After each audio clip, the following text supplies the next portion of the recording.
अब हम डिस्कस करने जा रहे हैं साइकोलॉजिकल प्रिंसिपल्स ऑफ टीचिंग। ये जनरल प्रिंसिपल्स ऑफ टीचिंग से डिफरेंट होते हैं क्योंकि इनको एस्टेब्लिश किया जाता है एक्सपेरिमेंट्स और रिसर्च से। डायरेक्टली या इनडायरेक्टली ये टीचिंग प्रोसेस को स्टिमुलेट और इन्फ्लुएंस करते हैं और टीचिंग को मोर इफेक्टिव बनाते हैं। कुछ important psychological principles of teaching इस प्रकार है। सबसे पहला है principle of motivation and interest. Teaching learning process में मोटिवेशन और इंटरेस्ट को सेंट्रल फैक्टर्स माना जाता है। मोटिवेशन की जितनी भी थियरीज है, इंटरेस्ट की थियरीज है या लर्निंग के जितने भी लॉज है जैसे कि लॉ ऑफ रेडीनेस है, इन दोनों फैक्टर्स की वैलिडिटी एस्टेब्लिश कर दी है। टीचिंग लर्निंग प्रोसेस का जो ऑब्जेक्टिव है desirable changes in the behaviour, उसे तभी अचीव किया जा सकता है जब लर्नर को उस बिहेवियर चेंजेस के लिए मोटिवेट किया जा सके। उसी प्रकार से लर्निंग और डिजायरेबल चेंजेस इन बिहेवियर की का काम करता है इंटरेस्ट। ये कहावत सही है कि आप घोड़े को तालाब पर ले जा सकते हो लेकिन उसे पानी पीने के लिए मजबूर नहीं कर सकते। ये इक्वली फिट होती है एक बच्चे के साथ जो अपने बिहेवियर में डिजायरेबल चेंजेस चाहता है। मतलब अगर उसे मोटिवेट किया जाता है और वो खुद इंटरेस्ट लेता है लर्निंग के अंतर्गत और अपने बिहेवियर में डिजायरेबल चेंजेस के लिए, तभी टीचिंग लर्निंग प्रोसेस जो है वो इफेक्टिव और सक्सेसफुल मानी जाती है। इसीलिए एक टीचर को आवश्यकता रहती है कि वो स्टूडेंट्स के बीच मोटिवेशन और इंटरेस्ट को डेवलप करे ताकि वो टीचिंग लर्निंग एक्ट के लिए अपनी रेडीनेस शो कर सके। अगला प्रिंसिपल है principle of repetition and exercise. Thorndike ही वो थे जिन्होंने रेपिटेशन और एक्सरसाइजेज की यूटिलिटी के फेवर में एक्सपेरिमेंटल एविडेंस प्रस्तुत किए थे कि किस प्रकार से टीचिंग लर्निंग के अंतर्गत रेपिटेशन और एक्सरसाइज की इंपॉर्टेंस है। ये proverb practice makes a man perfect, ये पूरी तरीके से अप्लाई होती है नॉलेज, स्किल्स, एटीट्यूड्स और इंटरेस्ट के एक्विजिशन में। अगला है principle of change, rest and recreation.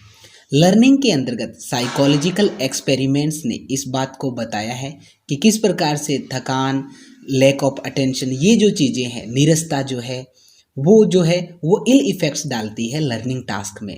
और इनकी रेमेडी के लिए जो स्टिमुलस है उनमें वेरिएशन ज़रूरी है, कंटेंट्स में चेंजेस ज़रूरी है, मेथड्स और टीचिंग लर्निंग एनवायरनमेंट जो है उनमें भी चेंजेस जरूरी है। टीचिंग लर्निंग प्रोसेस में, मेथड्स में बार बार समय समय पर जो चेंजेस किए जाते हैं वो टीचिंग लर्निंग प्रोसेस को और ज़्यादा इफेक्टिव बनाते हैं। अगला है principle of feedback and reinforcement. Behavioural modification जो कि टीचिंग लर्निंग प्रोसेस का मेजर गोल होता है, उसे तभी अचीव किया जा सकता है जब स्टूडेंट्स के बीच फीडबैक और रेनफोर्समेंट अवेलेबल करवाया जाए। बच्चे उत्साहित होंगे जब उन्हें फीडबैक और रेनफोर्समेंट मिलेगा, ऐसे में वो टीचिंग लर्निंग प्रोसेस के अंतर्गत एक्टिवली पार्टिसिपेट होंगे। अगला है principle of sympathy and cooperation.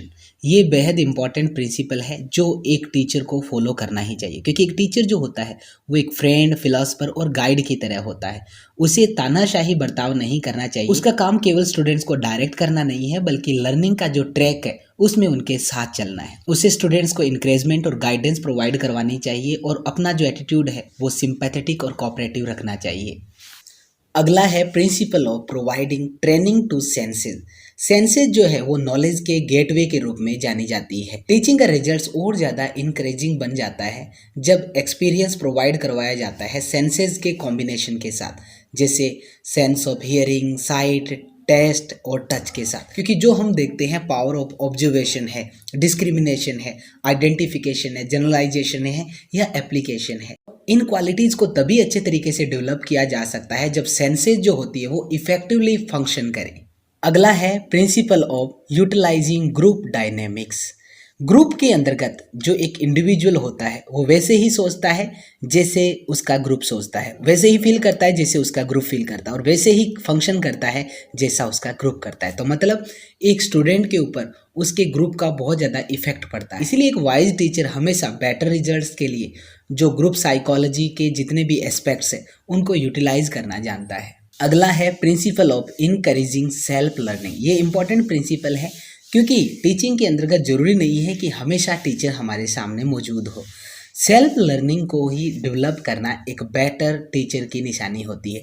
इसलिए एक अच्छा टीचर जो है वो सेल्फ स्टडी, इंडिपेंडेंट वर्क और सेल्फ लर्निंग जो होती है उनको स्टूडेंट्स में डेवलप करने की कोशिश करता है। अगला है principle of fostering creativity and self expression. एक अच्छी टीचिंग कभी भी अनइंटेलिजेंट लर्निंग के साथ समाप्त नहीं होती है, या जो फैक्ट्स है उनकी क्रैमिंग मतलब उनको वैसा का वैसा रट लेना ही अच्छी टीचिंग की निशानी नहीं है। एक अच्छी टीचिंग उसे कहा जा सकता है जो एक इफेक्टिव मीडियम बने स्टूडेंट्स के लिए सेल्फ एक्सप्रेशन का, ताकि वो अपने जितने भी हिडन टैलेंट्स और एबिलिटीज़ हैं उनको अच्छे तरीके से एक्सप्रेस कर सके।